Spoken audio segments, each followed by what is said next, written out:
all for being here. I'm Philip Gregory, one of the lead attorneys. I'm from Burlingame. Microphone. Oh, thank you so much. Thank you all for being here. My name is Phil Gregory. I'm one of the lead attorneys. I'm from the firm Kachet, Petrie, and McCarthy in Burlingame. And let's give another hand for these great kids standing up to the federal government and the fossil fuel industry.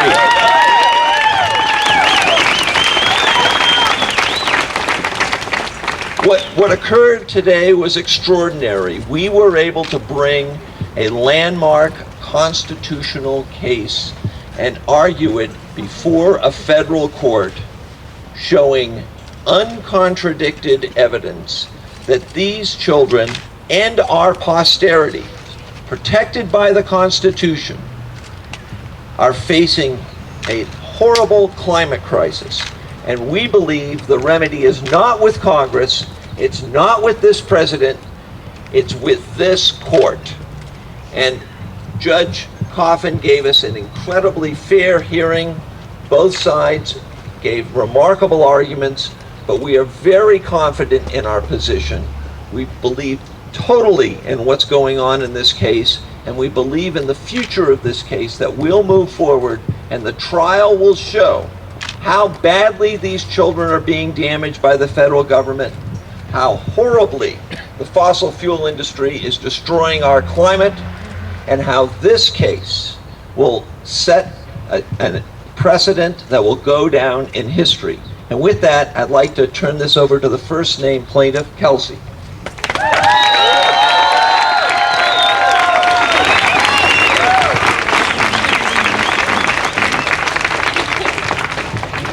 Thank you so much for coming here. My hometown of Eugene, Oregon. My name is Kelsey Cascadia Rose Juliana.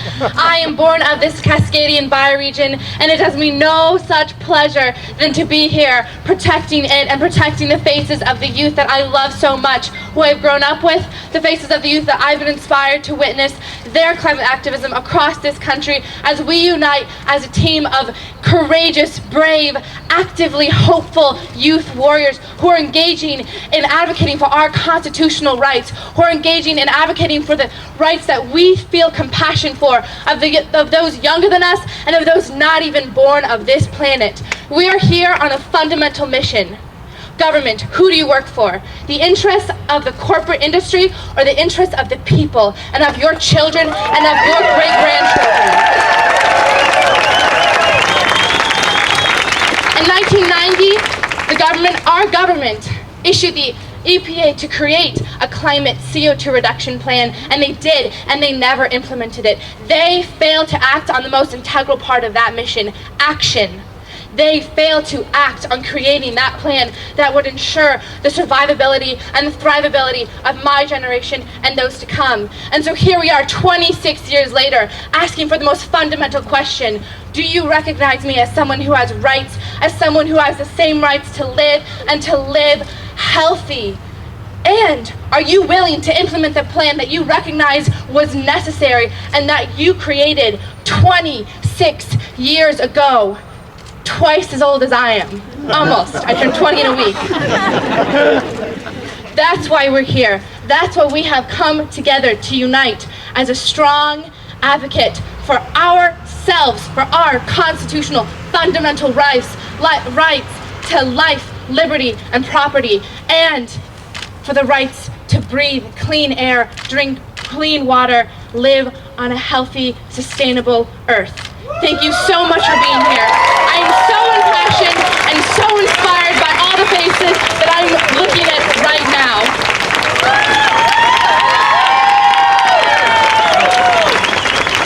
Next, I'm so happy to welcome Alex.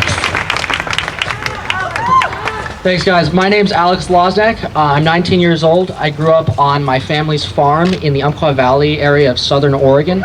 My great-great-great-great-grandmother founded that farm after crossing the Oregon Trail in 1868. And I am one of the plaintiffs in our Children's Trust federal case.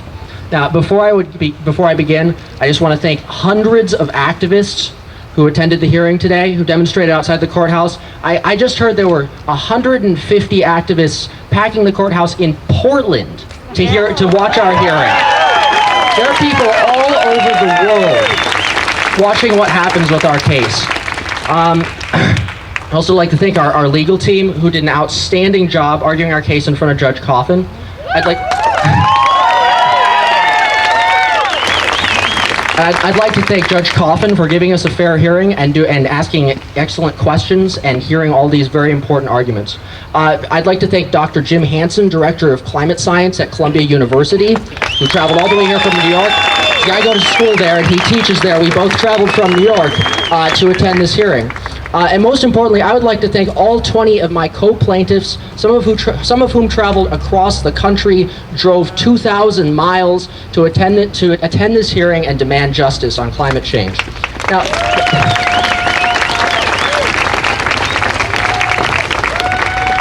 There are people all over the world watching this case, and I want to give you a little background both about our case and the state of global politics relating to climate change. Now, in December, the United States and 194 other countries signed the Paris Climate Agreement, and that agreement identified 2 degrees Celsius as the maximum upper limit for allowable global warming. Now, Dr. Hansen and other climatologists have identified 1 degree as the truly safe limit, and they warn that this 2-degree pathway could cause up to 10 feet, more than 10 feet of sea level rise this century during the plaintiffs' lifetimes. Now, what's crazy about this is that the Paris Agreement, the targets that they set for emissions, would allow up to 3.5 degrees of warming this century, an absolute disaster exceeding even their own self-imposed goal of 2 degrees. Now, Donald Trump and Ted Cruz want to get rid of the Paris Agreement entirely, so we may be headed for 4, 5, 6, or more degrees. Blow past 1 degree and all hell breaks loose. So clearly politicians have failed to stem the tide of global warming. Now it is up to the courts to pick up the slack. Now in August, my co-plaintiffs and I, we filed our case against the federal government. We are demanding that the government write and implement a national science-based policy to reduce carbon emissions. Now our argument is simple. By allowing a spike in the planet's temperature, the government is violating our basic constitutional rights to life, liberty, and property. We also draw from the well-established principle that governments must protect essential natural resources for future generations.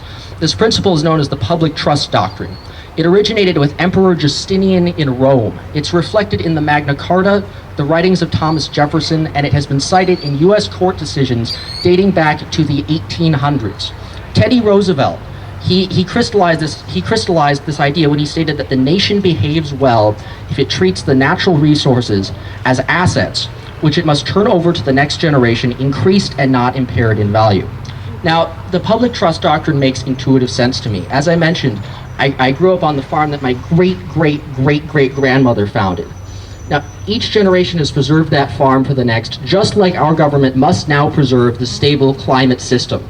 Now, we understand that what we're asking for in this lawsuit is not easy. We must unite as a country to restore balance to the climate system. Now, that work begins today, and I am glad to begin that work with the outstanding group before you. Thank you very much.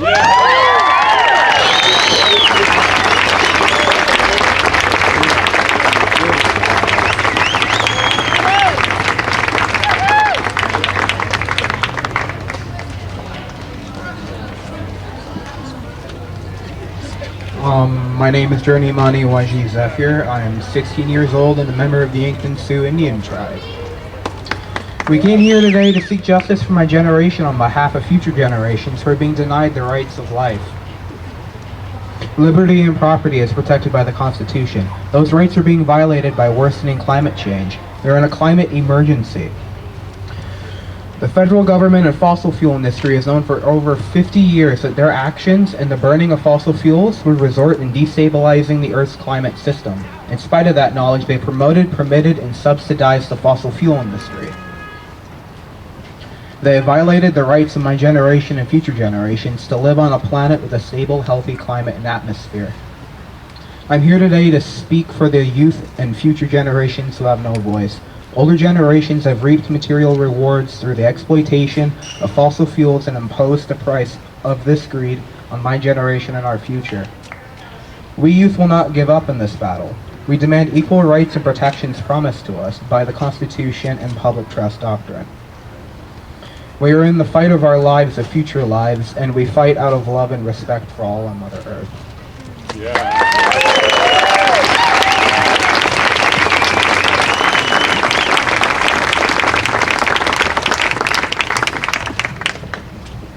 Hello, my name is Victoria Barrett. I'm 16 years old, first generation Honduran American with roots in the Griffin and Indigenous people of Central America.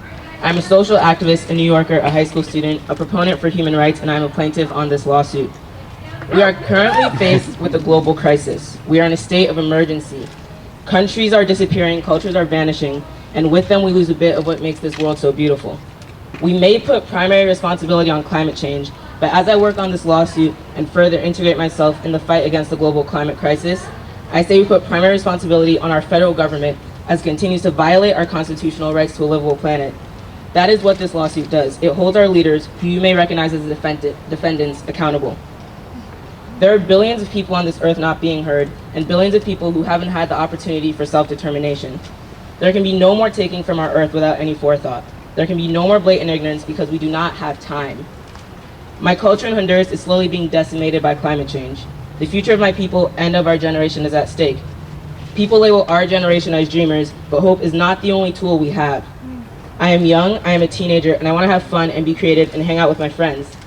I want to do what I love and live a life full of opportunities. I want the generation that follows to have the same opportunities as I have, and I absolutely refuse to let our government's harmful action, corporate greed, and the pure denial of climate science to get in the way of that.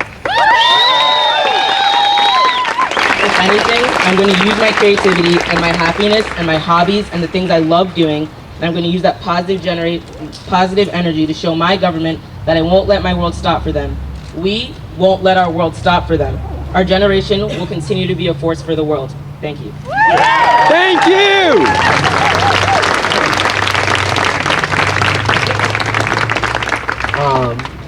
Hello everyone, my name is Shutis Katanatiu. I'm 15 years old. I'm an Indigenous climate warrior, spokesperson for my generation, plaintiff on this lawsuit, along with 20 other incredible young individuals that have come from across the country to tell our stories, to share our passion, and remind the leaders of who the real leaders are today. So we sat in this courtroom. Today. And we have filed this lawsuit because the leaders that we have elected to take care of the planet, to take care of our country, for our generation and those to follow, are failing to do their job. We are living in a world ridden by climate catastrophe, where cities are falling into the ocean, sea levels are rising, increased fossil fuel production is destroying communities and the health of our environment all over the world. My generation is going to be inheriting the crisis that we see all around us today. We are standing up not only for the environment and for the earth, for the atmosphere, but for the rights that we have to live a healthy, just, sustainable world for every generation to come. So amidst this crisis, what better time to be born than now? What better time to be alive than now? Because we are the generation that will get to change everything. We are the generation that gets to rewrite history. The pen is in our hands and we are writing history today. We are changing the way that the system values things. We are valuing our futures over profits. We are valuing this planet over corporate greed, and we will stand. It will never be silenced. Our voices will never be silenced. We will stand up to the industry. We will stand up to our government and remind them that our future mattered more than profits. Thank you.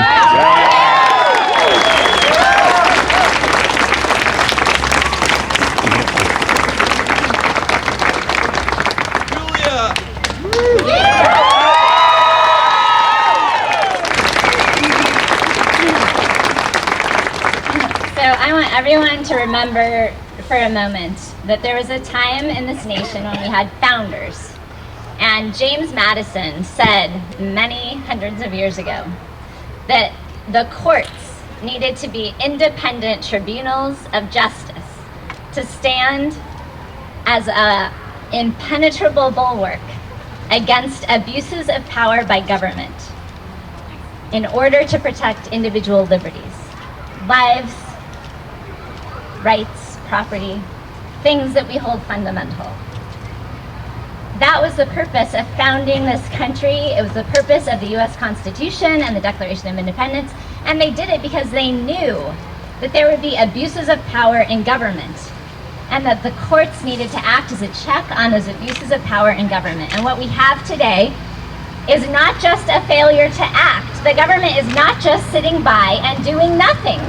They are doing everything to cause this problem. They are permitting extraction. 30% of our fossil fuels come from federal public lands. They permit every industrial and every refinery, every power plant, every source of enormous pollution in our country is operating under a permit issued by the US government. Every transport of fossil fuels across state lines and internationally, imports and exports, every single bit of that is permitted and authorized and subsidized and funded by the US federal government. They are not just standing by doing nothing. They are doing everything to cause the infringement of these plaintiffs' constitutional rights to personal security, to life, to Levi's property, and this court must be that impenetrable bulwark against those infringements of constitutional rights if our Constitution means anything. So I just want everyone to know that we're not just in a climate crisis. We will have a significant constitutional crisis and a crisis in our democracy if this doesn't work. And I just want to remind everyone that when we march in the streets and when we lobby Congress and when we do acts of civil disobedience and everything else, those are democratic acts. But this is also what democracy looks like. So thank you. I just want to thank everyone for coming today. It's amazing to have the support. And we're going to be moving forward and we're excited to have you all with us. So this ends the formal presentations by speakers. I'd like to open up now to questions from the media. I have packets for reporters to come fetch it from me. So I guess I'll call on hands. Yes. I have a question for James Hansen, actually, if I can. James Hansen. Excuse me. Your mic's not working. My mic is to a recording. So, this is one of the most powerful strategies we're seeing right now for getting science into the courtroom. And we're pursuing public trust and constitutional rights here. The necessity defense is another way. How important do you think it is to get science in the courtroom, and what do you think is going to happen then? Well, what's clear is, the congressional and executive branches are not doing their job. And to get them to do it, I think the public has to get involved. And this is one of the two crucial things that has to happen. This is the first thing. We have to get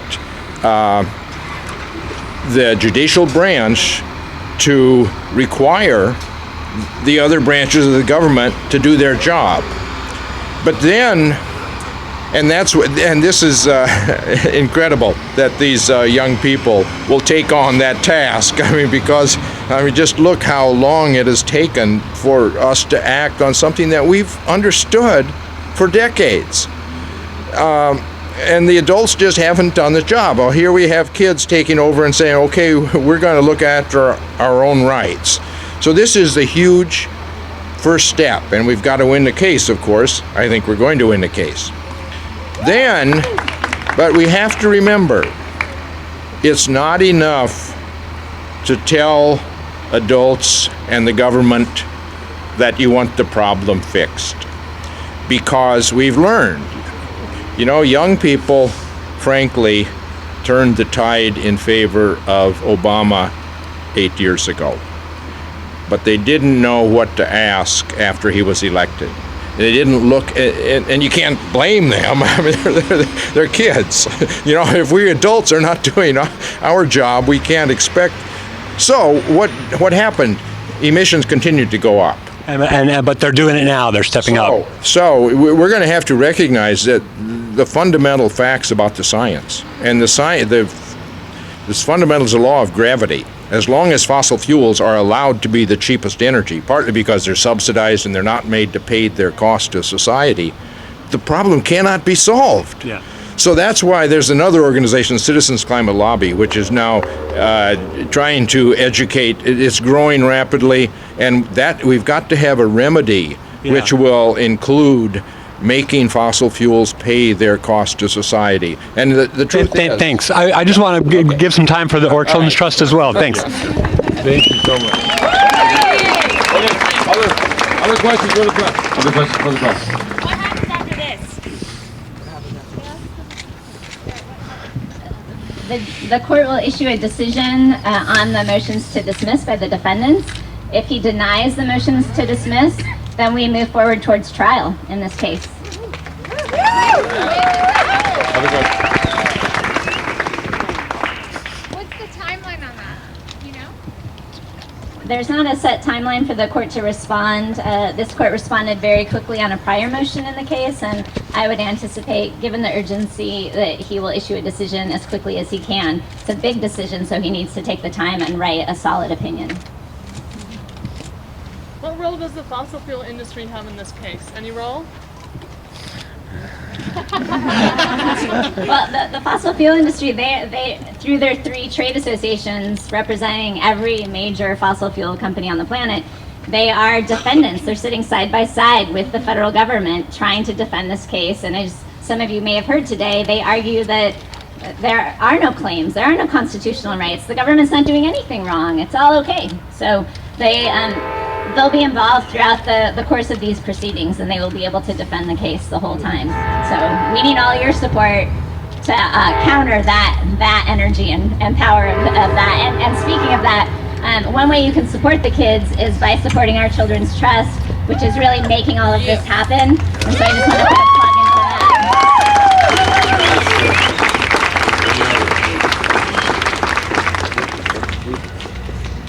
that. Well, that concludes.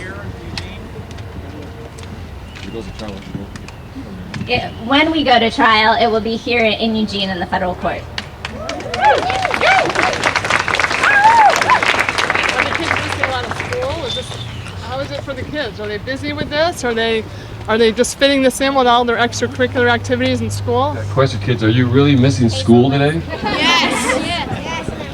Yeah, we're missing school. You know, it was a little bit boring to sit in that case for 2 hours. So we're spending our time doing this while our government and adults aren't doing anything and are standing by.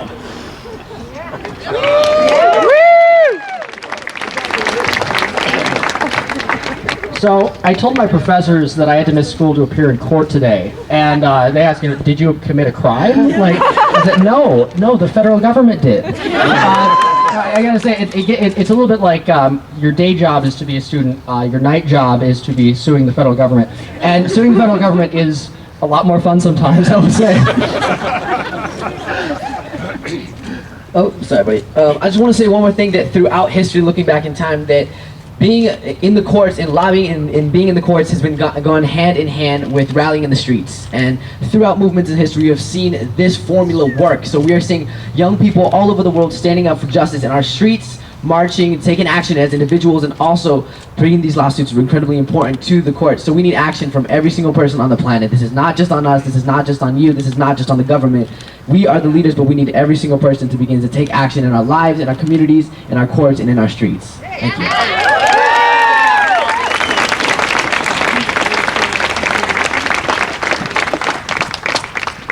One last question. Dr. Hansen, what's it like to be here on behalf of future generations? Well, yeah, I mean, I'm embarrassed at how long us old geezers have taken to start to try to move the system. But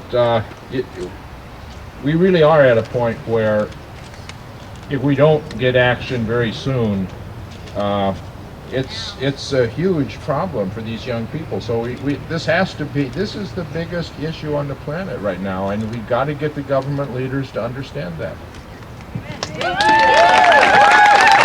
And I would add, this is the most important case on the planet today. On that note, this concludes the official news conference. We'll probably see you here again. And that's it. Thank you all for coming.